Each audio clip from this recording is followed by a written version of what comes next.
Now in today's video, I'm going to give you the ultimate stats preview ahead of Game Week 37, including predicted points, projected goals, and which teams have been the best for attack and defense over the past 10 game weeks. Now before we dive into today's video, of course, if you do enjoy any of the content that you see on the channel, please be sure to like, comment, and subscribe, as we're trying to hit 13.5k subscribers by the end of the season, and it is only possible with your guys' amazing support. Starting off first then, let's take a look at the 11FI data for the remaining 2 weeks. Of course, as always, I will leave a link to 11FI's amazing website in the description if you want to go and check this out for yourself. They've also got some other cool and interesting facts and kind of stats on there if you're a little bit of a kind of number nerd like myself. So first off, let's take a look then at the projected goals heading into the final 2 game weeks. City's numbers are looking pretty healthy, especially in match day 37. Obviously, a lot of people did gamble on Erling Haaland. He's going to be, again, kind of a player I think a lot of people potentially will look at, with, of course, captaincy up in the air for match day 37. There's kind of no real teams that are a standout option, and there's no real players, I would say, that obviously look as the clear and obvious captain for this game week. So maybe it could be one of those, if you already went with Haaland, you give him one more week. Obviously, it was a really, really disappointing performance from him yesterday. He only had one shot, and it was in the 92nd minute of the game. I think maybe like 9 to 10 touches as well. Just overall, a pretty poor performance from him, so not great. But Marmoush, when he came off the bench, looked really good, looked really positive. So maybe if he starts that FA Cup game, maybe want to keep within the squad as well. But we're not going to find that out before the deadline, with it, of course, being on a Friday. Liverpool's numbers are looking pretty healthy, as are Arsenal's as well. So I think Salah and Saka definitely going to be worth some sort of investment as well. You could very easily just stick with Mohamed Salah for the matchday 37 captaincy. Of course, with Brighton chasing down Europa Conference League, there could be a route for potential points there. Saka as well, looking like a pretty decent captaincy option on the final day as well with Southampton. However, Southampton's defensive numbers in recent weeks have definitely improved, and they looked a lot more resilient yesterday against Manchester City, so maybe one to monitor there. Of course, Newcastle in this top 4 race, a big performance needed if they want to secure it in 37 against Arsenal. The projected goal numbers are looking a little bit low, and I think potentially some people could shift away from Alexander Isak. And one of the transfers that I would be suggesting is maybe taking a look at Aston Villa, with 1.9 predicted goals in that one. Obviously, Ollie Watkins scoring yesterday, that could be the ideal switch that a lot of FPL managers go for. In 38 as well, Bournemouth with a really, really tasty little fixture. I think Evan Nielsen, Kluivert, Semenyo, all these picks as well might potentially be worth a 1-week punt, with, of course, Bournemouth still having an outside probability, again, of qualifying for European football next season. Moving on to the clean sheet data then for the final 2 game weeks. Of course, Arsenal are still good value. You're going to see that in a second. They've been one of the best sides over the past 10 game weeks for XG conceded. And statistically across the whole of this season and last season as well, they have been one of the best sides for XG conceded. So it's no real surprise to me that, of course, the 11FI model is rating them to go and do decent for clean sheets as well. A lot of people got very good scores yesterday from Gvardiol and Diaz. That looks like that potentially could continue as well, with a 33 and a 30% chance for the final 2 game weeks of the season. Everton obviously take on Southampton next week at Goodison, a 48% chance of a clean sheet, the highest of match day 37. So if you are looking potentially at some 1-week punts, maybe an Everton defender could be the route to go for. Of course, Mikalenko, maybe you look at a Pickford in goal as well if you wanted to go down that route, or of course if you've got some chips left and you're on a free hit, definitely would be looking at some Everton defenders for that week. Bournemouth in 38, as you can see, one of the best sides again, kind of matching up with that 38 projected goals. Maybe that is where we look at some transfers. A Kirkez and Evan Nielsen, definitely worth some sort of consideration for that one. Obviously, Leicester face off against Ipswich, and as you can see, probably highlighting some of their best projected goals and projected clean sheet numbers on the 11FI model this season. So if you are fancying a little bit of a fun punt, maybe somebody like a Vardy, a Delap, definitely could be worthwhile having a little bit of fun on the final game week of the season, if of course you did want to go down that route. That was the 11-5 data. Like I said, if you want to go and check it out, I will leave a link in the description. Moving on, let's take a look at the expected goals conceded since game week 25. No real surprise that Southampton are still bottom. They have been the worst side in the Premier League this season. Ipswich and Leicester also following suit as well. But it is when we start to see some of these other teams around this bottom section that is a little bit interesting. Of course, the narrative for large parts of this season has been how good Nottingham Forest have been at defence. Obviously, that was a trend that continued from last season, where they were one of the best sides kind of towards the back end of last season for XG conceded. They've been really poor recently in terms of those defensive numbers, so maybe their defensive unit isn't as strong as it once was, and definitely a team I feel you can get something out of. Of course, maybe looking to next week with the picks like Jared Bowen as potential. People see this Forest fixture, they get a little bit worried. Obviously, the narrative for large parts of the season have been the very good defence. Now it's probably going against that. Spurs, on the other hand, they're has pretty much been down here for large parts of the season, as well as one of the worst sides for XG conceded. Their fixtures as well now fall in between the Europa League final for them as well, so I'm expecting heavy rotation, especially heading into 37. 38, it could either be, they're on the piss and they're a little bit hungover, or they're very much down in the dumps and end the season in absolute misery. So that, again, could potentially be one to look at. Obviously, I've spoke about Arsenal, Liverpool being some of the best defences in the league. No real shock there.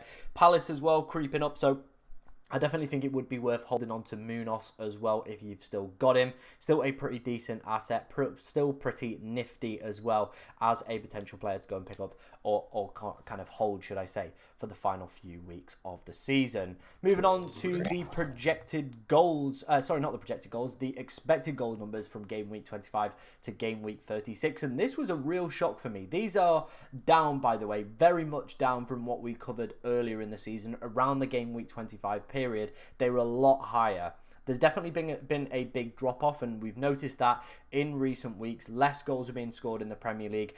Defences are getting a lot better as well. The XG conceded numbers were a lot higher when we covered this earlier in the season. So it is suggesting that maybe teams at this point of the season have figured each other out. They know which way they're going to play. They know who are the danger men that they need to lock up. And obviously, it'll change again heading into next season. We'll have a big upshift in goals.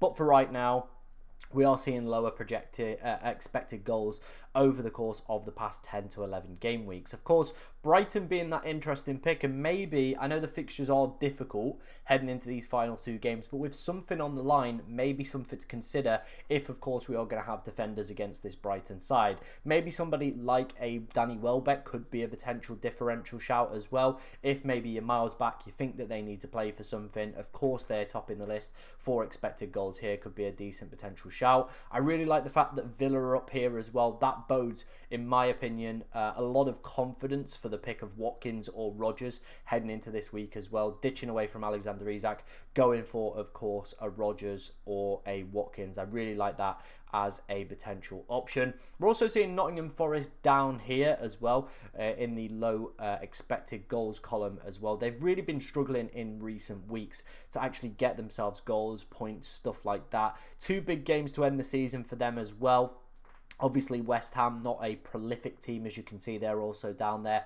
Again, pretty leaky at the back, so maybe they will have a bit of a shift up towards the end of the season, but a huge clash for their Champions League qualifications on the final day against Chelsea as well. Let's keep this train rolling. Let's take a look at the player side of things, and we're going to head into the total expected goal involvements over the past 5 game weeks. Interestingly, Alexander Isak is top. Again, this is down on the numbers that we saw earlier in the season. There's not been too many players that have been absolutely smashing it in terms of those underlying data numbers. But some of the standout picks for me are probably going to be Visser, Evan Nielsen, KDB, Eze, and Buemo and Bowen. They're, for me, the interesting picks on this list. Obviously, Sharda a little bit further down as well. Could also be one that's in a red-hot kind of purple patch of form. 4 goals within his past 5 appearances. Definitely could be worth some sort of consideration. But Let's start off with the top man first, Isak. Maybe it might potentially be worth holding on to him for the final 2 games because of this data. But I think personally for me, I'm going to make that switch to Ollie Watkins. The fixtures are better. The projected goal numbers are a lot better for Aston Villa as well. I do just believe that is going to be the play for a lot of FPL managers as well. So if you're in a pretty decent position in terms of rank, this could be the move that you do go for. I think Visser and Evan Nielsen as well, if you're looking for a cheaper striker, both definitely worth some sort of consideration as well. Both absolutely fantastic picks, and I think Evan Nielsen will be a very, very popular asset come game week 38 for those that are looking for a little bit of a fun pick. KDB's numbers have been pretty decent over the past 5 game weeks. Obviously the returns haven't quite been there, but it was a man of the match performance from him yesterday. Probably looked the most dangerous out of all the City assets on the pitch as well. So yeah, I still think he could potentially offer something if you've already got him, but I think I probably will be switching him in game week 38 to Saka. That is probably the route that I'm going to go for in my personal opinion. Let's move on then. Let's take a look at what was the next one? The predicted points for just game week 37 and potential captaincy heading into this game week. Obviously, Salah leading the list, Haaland in second, Saka in third, Palmer in fourth. He was a potential captaincy option and a player I was potentially looking at bringing in ahead of this game week, but I don't think that is going to be the play for me right now. I don't think I'm going to look at bringing in Cole Palmer. Chelsea just didn't look quite at the races. I knew that Liverpool game was going to put people in kind of a sense of false security around Chelsea, and it definitely was the case. Only 0.21 expected goal involvement from Palmer today. Just not good enough. Not when you are paying 10.5 million, and definitely not trustworthy enough for the armband. Of course, Mohamed Salah has Brighton. Brighton still potentially could have something to play for as well heading into that game with Liverpool. So that could be a really interesting one if you just wanted to go for him, because I don't think the captaincy is clear and obvious heading into this week. Does Saka get anything against Newcastle? It's genuinely hard to say on that one. Does Haaland improve on his one shot? Again, I don't feel great about him as a potential option. Obviously, I know the fixtures aren't too difficult for Manchester City, Bournemouth and Fulham, especially how Fulham capitulated yesterday in the second half. Marco Silva potentially leaving the club as well. Haaland might be that standout pick, but for right now, I personally think I probably would just look to avoid him. We're also seeing Ollie Watkins on there as well. He could be a mega differential shout for captaincy heading into game week 37. Of course, plays on the Friday night as well. He is a pick that I'm definitely looking to get within my squad for this game week. Let's move on then. Let's take a look at some more predicted points for the next 2 game weeks using Draft Hound and FPL Review. I wanted to kind of highlight the similarities and the difference makers on this list. So both of these lists, of course, feature Mohamed Salah. I don't think that is any real shock. Of course, he's top on the Draft Hound one. He is second on the FPL Review one. Saka does feature on the Review one, doesn't feature on Draft Town, so that's very interesting. I think personally Saka could be one of those players that does explode in game week 38 and would be a very nice and tasty option to captain. As you can see on the left-hand side, the top for predicted points heading into that week. Haaland's numbers, despite the difficult performance yesterday, are still looking pretty decent and finishes third on both of these lists as well. Brian and Buemo as well, fourth on Review, second on Draft Hound as well. Could be an absolutely fantastic pick, even if you want to give Brian another whirl with captaincy. Like I said, Fulham absolutely capitulated. Brentford at the moment looking really, really good spirits, look great going forward as well, and definitely a team that I love to watch, and I really hope that they do get European football heading into next season. And Brian and Buemo has definitely been a big part of that as well. We're also seeing Visser and Sharda feature on the Draft Town one, and Visser also feature on the Review one as well, suggesting that any sort of investment that you have made into Brentford assets is probably going to pay dividends as well over the next few weeks, with, of course, them being positive fixtures, the form that they're in as well, and the numbers that they've been displaying in recent weeks. Now, interestingly, Watkins is on this list as well as a potential option. I really, really do like Ollie Watkins as a pickup for this game week. He's probably going to be one of my top transfer targets to recommend for you guys. Of course, I think with those low projected goals for Newcastle against Arsenal this game week, I'm probably going to look to make that switch to Ollie Watkins, and I think a lot of other people potentially could do that thing as well and could be a big differential captain heading into this game week.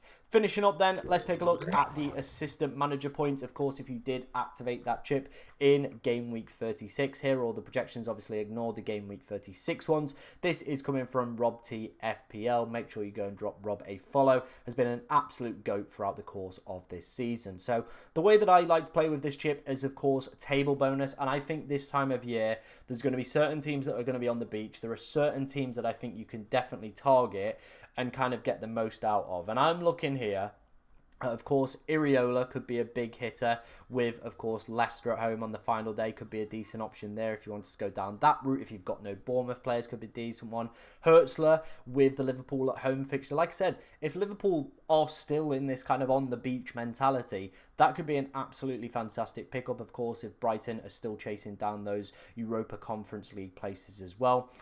West Ham with Nottingham Forest as well could also be a decent potential pickup as well for a chance of table bonus this week. I think that's probably where my head would be at. Chase the table bonus, try and get something out of it. I think that is going to be the way that you'd potentially play it. Of course, if you went for Pep Guardiola in game week 36, I probably would recommend just sticking by him for Bournemouth and Fulham, in my personal opinion. Looking at the final 2 weeks then for any chance of table bonus, and I'm not really seeing a clear and obvious option here, to be honest. I think if you wanted to go for Potter, chase the table bonus in 37, then of course have Potter for Ipswich. That might potentially be the play that I would probably recommend for those that are trying to get the most out of this chip. Otherwise, I do think you are just sticking with a favourite heading into that final day. I don't really see there being too many upsets. Obviously, Almiron against Villa could be one, but I think post Europa League, they'll either be on the piss or probably a little bit downhearted if they have gone and lost that game. Let me know if you enjoyed today's stats preview. Of course, if you want to see these continue into next season, let me know in the comment section below. Make sure you are leaving a thumbs up as well, as it is massively appreciated and lets me know that you guys want to see this series continue. But thank you very much for watching today, ladies and gentlemen, and good luck in game week 37.